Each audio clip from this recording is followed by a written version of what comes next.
তবে কেন বলো দূরে থাকা সময় তো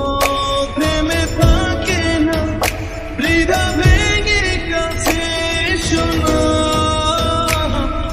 জানি তুমি